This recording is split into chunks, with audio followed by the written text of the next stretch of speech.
सादर नमस्कार, मैं हूं त्रिनाथ और आप देख रहे हैं radio India. Congress working committee की पहली बैठक कब हुई और इसके क्या मायने हैं, आज की वीडियो में इसी पर चर्चा करेंगे। तो बने रहिएगा वीडियो के अंत तक। ये बहुत ही महत्वपूर्ण जानकारी है जो कि आपको जानना जरूरी है। भारतीय राष्ट्रीय कांग्रेस की वर्किंग कमेटी यानी कि CWC की पहली बैठक भारतीय स्वतंत्रता संग्राम के इतिहास में एक निर्णायक मोड़ मानी जाती है।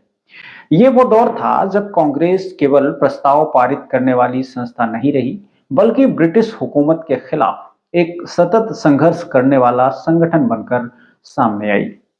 साथियों, इस बदलाव की नींव दिसंबर 1920 में नागपुर अधिवेशन के दौरान पड़ी।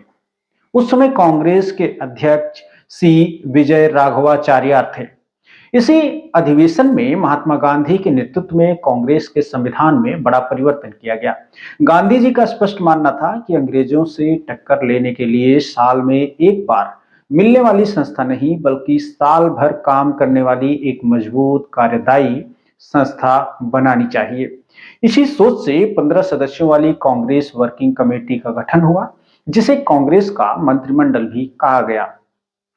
हालांकि CWC का गठन नागपुर अधिवेशन में हुआ, लेकिन एक कार्यकारी संस्था के रूप में इसकी पहली पूर्ण और औपचारिक बैठक 31 जनवरी 1921 को कलकत्ता यानी कि आज के कोलकाता में हुई।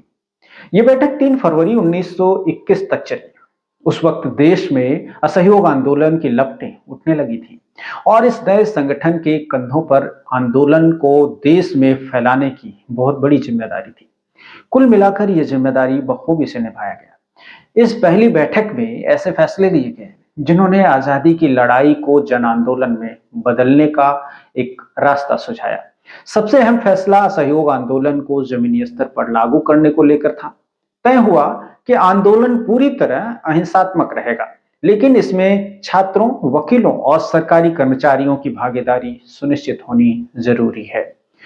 सिर्फ विरोध नहीं, बल्कि विकल्प खड़े करने की भी आवश्यकता है और इसी पर मंथन किया गया। इस सोच के तहत रचनात्मक कार्यक्रमों की शुरुआत हुई। राष्ट्रीय विद्यालयों की स्थापना का फैसला लिया गया ताकि सरकारी स्कूल और कॉलेज छोड़ने वाले छात्रों की पढ़ाई न रुके। इसी क्रम में कलकत्ता में नेशनल कॉलेज की स्थापना हुई, जिसकी जिम्मेदारी आगे चलकर सुभाष चंद्र बोस जैसे युवा नेताओं ने संभाली। बैठक में विदेशी कपड़ों के बहिष्कार और खादी के प्रचार की रणनीति तय की गई। तय हुआ कि कांग्रेस कार्यकर्ता पर घर घर जाकर चरखा और स्वदेशी संदेश पहुंचाएंगे। आर्थिक मजबूती के तिलक स्वराज फंड की रूपरेखा पर भी चर्चा हुई ताकि आंदोलन के लिए संसाधनों की कतई कमी न पड़े। संगठनात्मक स्तर पर भी ऐतिहासिक फैसले लिए गए। पहली बार भाषाई आधार पर प्रांतीय कांग्रेस कमेटियों के गठन की मंजूरी दी गई। कांग्रेस की पहुंच गांव तक ले जाने के लिए सदस्यता शुल्क घटाकर मात्र 4 आना कर दिया गया, ताकि किसान और मजदूर भी इस आंदोलन में बड़ी संख्या में जुड़ सकें।